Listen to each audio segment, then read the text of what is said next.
Selamat siang, Bu. Perkenalkan, saya Dr. Asti, selaku dokter yang bertugas di Poliklinik saat ini. Bisa diperkenalkan dengan Ibu siapa? Saya Ibu Trisna, dokter. Baik, Ibu Trisna, bisa dijelaskan untuk umur dan juga domisili di mana? Umur saya sekarang 25 tahun. Saya berada di Denpasar sekarang, dok. Ada keperluan apa datang ke Poli, Bu? Sejauh ini tidak ada keluhan sih, dok. Oh, baik, apakah ada yang bisa saya bantu?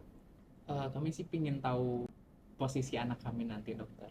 Oh ya, baik, berdasarkan permintaan Bapak, saya akan melakukan pemeriksaan Leopold ya. Ini pemeriksaannya untuk mengetahui posisi dari bayi dan mengetahui apakah terdapat abnormalitas atau tidak.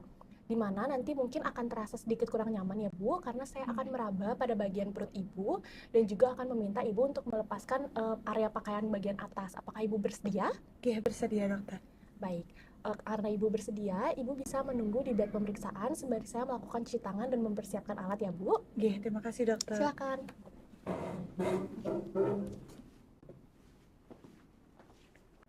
Baik, sebelum kita melakukan pemeriksaan kepada pasien, saya akan melakukan pembersihan tangan terlebih dahulu. Di sini ada hand rub.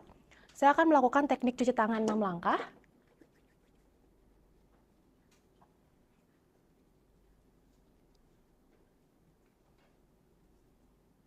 Baik, di sini tangan saya sudah bersih. Lalu saya akan memakai handscoon.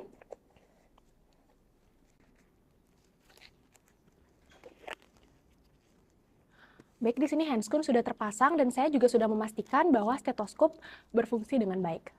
Dengan mengetuk pada bagian diafragma dan memutar serta memastikan pada bagian bel.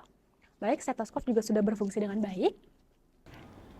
Baik, sebelum melakukan pemeriksaan, saya akan memastikan bahwa perut pasien sudah terekspos dan dalam posisi berbaring dengan posisi supinasi. Di sini, saya juga sudah berada di sebelah kanan pasien, sudah mencuci tangan dan mengenakan handscoon, dan saya juga sudah menyiapkan alat, yaitu berupa meteran dan stetoskop. Baik, di sini saya akan melakukan pemeriksaan Leopold 1. Permisi ya, Bu.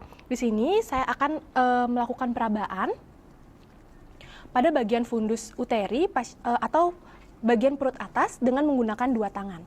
Di sini saya akan merasakan sensasi bulat keras untuk menandakan kepala, namun apabila terasa lembut maka menandakan bokong bayi. Baik Ibu, ini sudah selesai melakukan perabaan pada bagian fundus uteri Ibu. Pada bagian ini saya merasakan bagian bokong dari janinnya ya Ibu, karena teraba pada bagian yang kurang keras atau terasa sedikit lunak.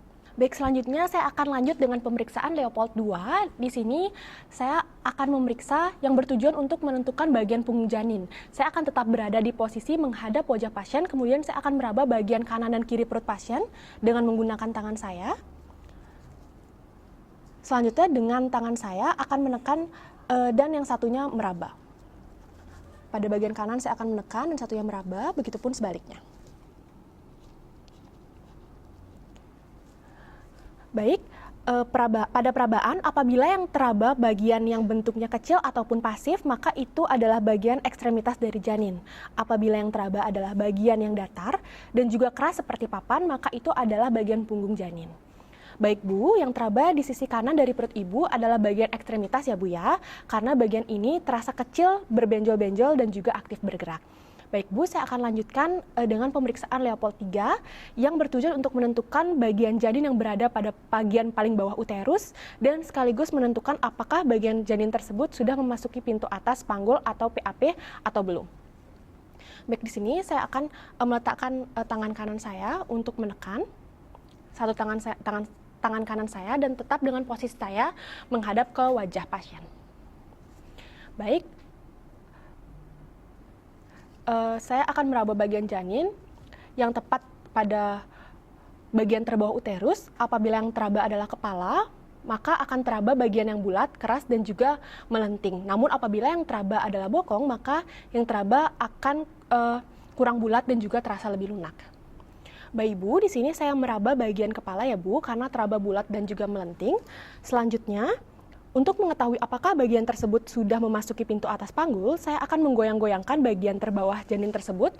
Apabila dapat digoyang-goyangkan, maka menandakan belum memasuki pintu atas dari panggung atau PAP. Namun, apabila sudah memasuki pintu atas panggul, maka tidak akan bisa digoyangkan.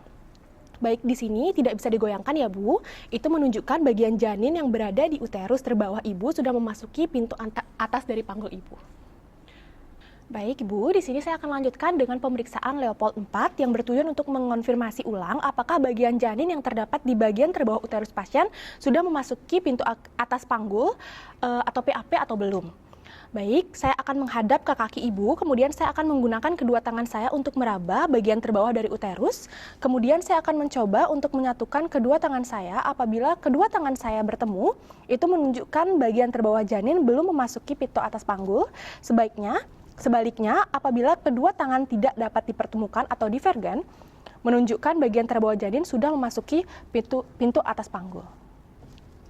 Baik, di sini kedua tangan saya tidak dapat disatukan, maka ini menunjukkan bahwa bagian terbawah janin Ibu sudah memasuki pintu atas panggul ya, Bu.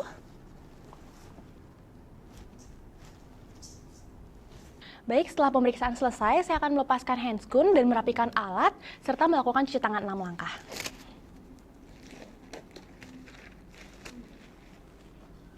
Baik, saya akan menggunakan hand rub.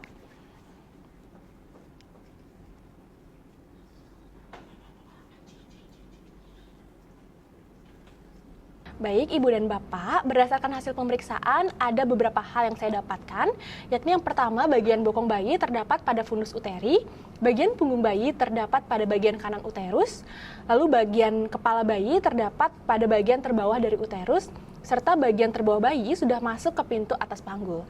Dengan demikian, kandungan Ibu berada pada posisi yang normal ya, Bu. Apakah ada yang Ibu ingin tanyakan?